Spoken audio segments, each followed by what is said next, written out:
in a climate change world.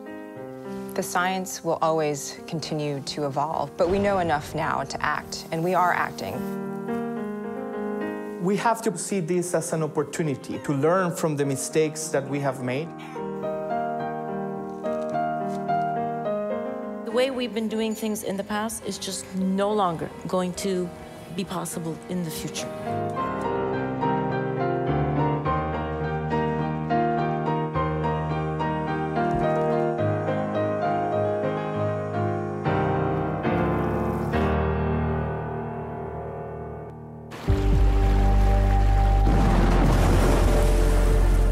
The Earth's climate is changing.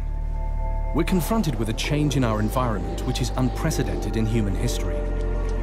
Due to the emission of greenhouse gases that trap heat in the atmosphere, we are experiencing the warming of land, air, and oceans. The effects of this are numerous. There's an increase in the risk of more extreme and intense weather events, such as tropical storms, droughts, and flooding. Consequences include a rise in sea level, reduced food production, a reduction in plant and animal life, and harm to ocean ecosystems.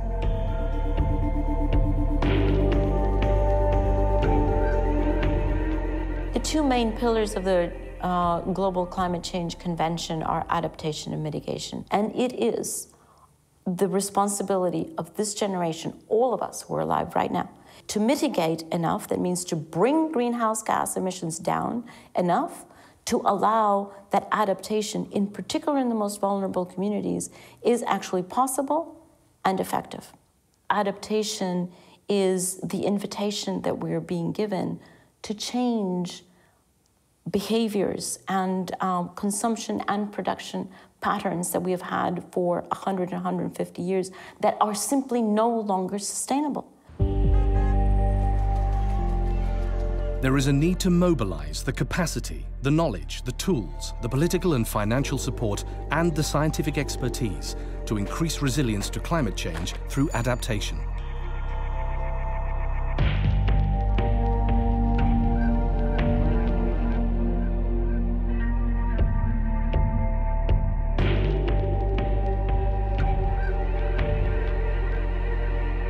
Throughout history, humankind has adapted to changes in climate by adapting to the available sources of food, housing, clothing, water, or warmth.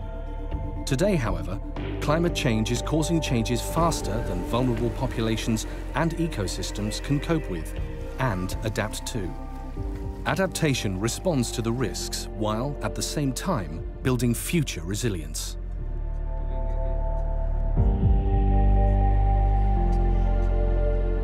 In 2010, 194 nations under the United Nations Framework Convention on Climate Change set up the Adaptation Committee. The work of the Adaptation Committee essentially is to try to bring people together.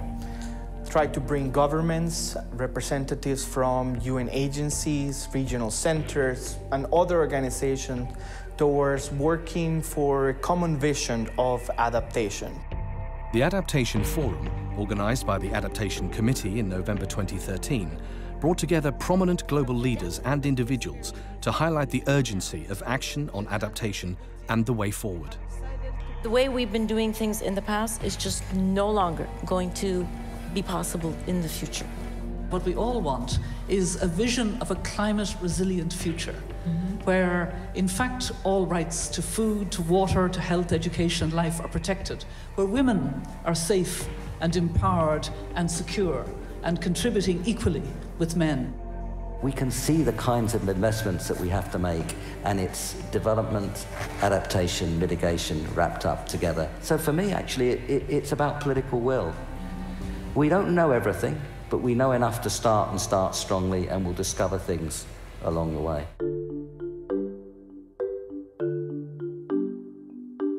Resilience means giving the capacity, enabling society, ecosystems to be able to bounce back, to recover from change. An essential component of that is learning. And that learning can only happen from that exchange of information of success and failure. A touching explanation of what resilience is a woman who has realized that her chicken farm has been increasingly flooded over the years, and that is where she was getting her income for her and for her family. The brilliance of this woman to realize that her chicken farm was getting flooded so often that she should no longer have a chicken farm, she should have a duck farm. That is resilience. That is understanding that from now on, you're living in a changed environment. Resources for adaptation include as much knowledge and information as possible to support adaptation planning and action.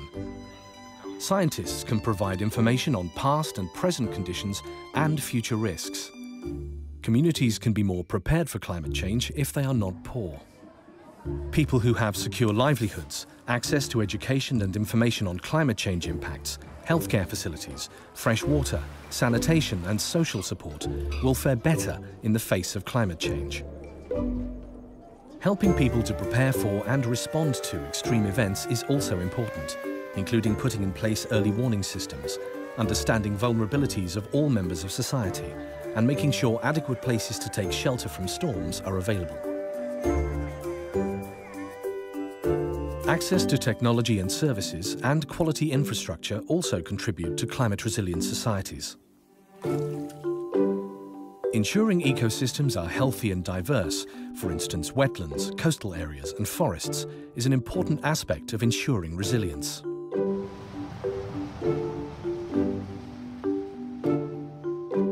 Climate change is global, but adaptation is local.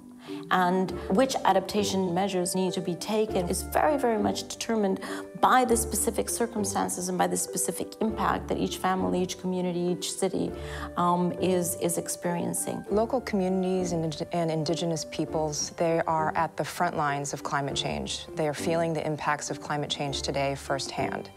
And I think it's really important for their knowledge and experience to complement the science that is continuing to evolve. Their experience will inform the planning and implementation of adaptation actions going forward. The first-hand knowledge of communities can ensure that adaptation measures are effective and actually do increase resilience. We need to reform our model of development. We need a model of development that encompasses respect for human rights, good governance, respect for the right of community, respect for indigenous people's rights. We cannot be hopeless. We may need help, but we're not helpless. And I think in our context, wherein adaptation is really important. Adaptation also requires financial resources. Vulnerable developing countries need financial support to make the necessary investments. Resources for adaptation also include the collaborative efforts of many different people. Strategies to build disaster and climate resilience should engage all sectors of society and government and require the input of all people involved. Sharing lessons, identifying best practices is essential for adaptation. Building a long-term vision based on that knowledge that we gain is essential. At the core, or one of the actions that is already underway, is what we call national adaptation plans, which are already being implemented in many countries. Adaptation helps our societies and nature cope with climate change. There are many ways to do it, and communities need to decide what works best for them. There are many examples. Here are just three. For many communities, they've been dealing with climate for generations. I give the example of communities who live on small islands and traditionally have been dealing with the risk of flooding, where, for example, their small island shrinks in half because the river rises and erodes the outside of the island. They build their houses on the top of that island, and when it floods for about 7 months of the year, that island turns literally into a small mound of land. Climate change is going to affect the frequency and severity of that flooding they've been experiencing for generations. There's a reason why those communities are living on these islands that turn into these small mounds. It's because they're living in poverty, it's because of their marginalization, it's because of a variety of issues that are related to basic development. And so as the international community works with those communities, with the governments, to help secure better livelihoods, they need to make sure that what they're doing on adaptation to climate change is integrally related to what they're doing on development. Adaptation and development really do go hand in hand. Chanankulo C is an urban neighborhood in Maputo, Mozambique. More than 150,000 people live here. However, there is only one drainage ditch. When torrential rain caused by the changing climate became frequent, the neighborhood became prone to flooding. Worse still, people had thrown waste into the drains, and the flooding spread the waste around the neighborhood. This led to malaria and other illnesses, particularly among children. Establishing awareness and communication channels among the local citizens and between the municipality and the relevant institutions was very important. Public-private partnerships empowered the people living in Maputo to design and implement activities to adapt to climate change. The local people proposed a construction project to clean the ditch, allowing it to drain properly, and to manage local waste. In the Netherlands, 60% of the country is vulnerable to flooding, which means that there is a need to plan for the future. There they've developed the Delta program. Its aim is to protect the country against high water levels and to ensure an adequate fresh water supply. It looks 100 years ahead and also includes measures to deal with more immediate problems. Climate change, for example, is affecting the frequency of floods. So communities that used to experience a 1 in 100-year flood may now be experiencing a 1 in 25-year flood. What does that mean for infrastructure? We're spending a lot of money on building roads and bridges. And if we don't take that change in the frequency of flooding into account, we may build a road or a bridge in an area that is really at risk of flooding in a way that it wasn't before. Why not take that new information into account, move where you build that road so it's on safer ground? That investment today will actually save us money in the future. There are studies that have been done that show that $1 in preparedness, $1 in forethought will actually save $4 to $7 in response. And what we as the international community need to do is start thinking about spending that money today in order to save that money in the future. People living in the Bangladesh Delta are extremely vulnerable to problems caused by erosion, soil salinity, frequent floods and cyclones. The population here is dependent mostly on rice cultivation for their food. In a nationwide project, the women of the community started developing practical solutions to adapt.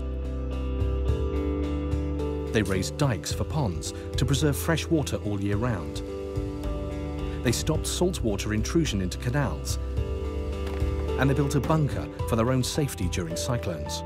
Thus, they have come up with their own solutions to ensure their own survival and security of food and water supply. Using their own initiative, the women have created resilience for themselves and their community. The effects of adaptation can be immediate. However, people in vulnerable areas need help to access resources, including financing and knowledge. People can develop creative ideas and innovative solutions. They can build partnerships with local administration bodies and organizations. Building climate resilience and a capacity to adapt provides more than just climate-related benefits. Its influence has beneficial effects for individuals, families, communities, countries, and society as a whole.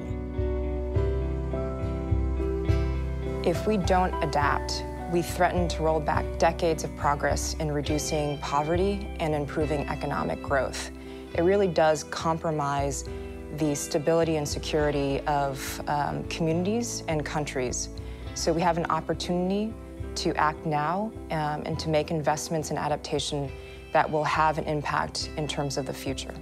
We also have to see this as an opportunity to transform society, an opportunity to learn from the mistakes that we have made and be able to build better so that we can have a future for us and for future generations that is safer, that has the same opportunities, and that is better for all. Very often I get asked, well, and what if we don't do that? What's the plan?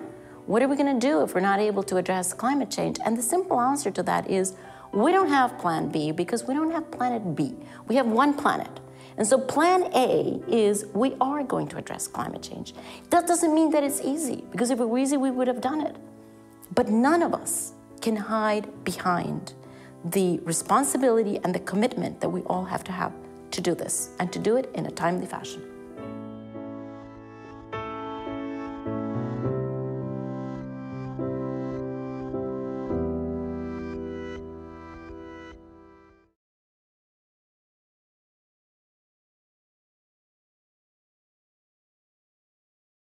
Deltas around the world all face the same challenges in relation to climate change. And alongside mitigation, adaptation is urgent. And I think it is time to adapt now. And not only in the Netherlands, my country, but worldwide. If we don't adapt to a changing climate, we'll not have our beautiful island for our children and for our children's children.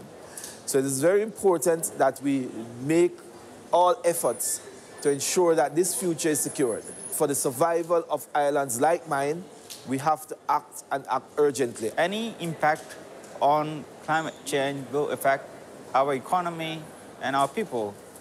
Well, our people have been adapting to climate change ever since they have been inhabited. They are finding their own ways. But I think there would need urgent actions by the international community, because the pace of the changing of climate change is something that the people alone cannot cope up with. We need to make lot investment in adaptation. We look at adaptation cost not only as cost but as an investment. And people in Bangladesh and in my region trying to adapt to climate change by experiencing, by developing floating gardens, floating schools, floating education system, so that we can face climate change in a far better way. But we have to receive a lot of support for making our communities, our ecosystems more resilient to adverse impacts of climate change. In Malawi, addressing the challenges of climate change is very key to sustainable development. As such, the government is prioritizing addressing adaptation in such a way that we are developing policies and programs that will help to identify critical adaptation needs. Africa is one of the most vulnerable continents to the negative impact of climate change. So the way we see it is working with communities, increasing their resilience, and empowering the communities would mean building the capacities of the different members, and particularly the women, the elderly, and the youth, because their vulnerabilities are increasing with climate change. Europe, like the rest of the world, is increasingly challenged by climate change. There are increases in extreme events such as heat waves, floods, and drought. And this needs to be addressed. And what can we do about that? We have to change our paradigms and goals that informed decisions in the past. We will have to deploy new technologies in order to reduce the risks of climate change.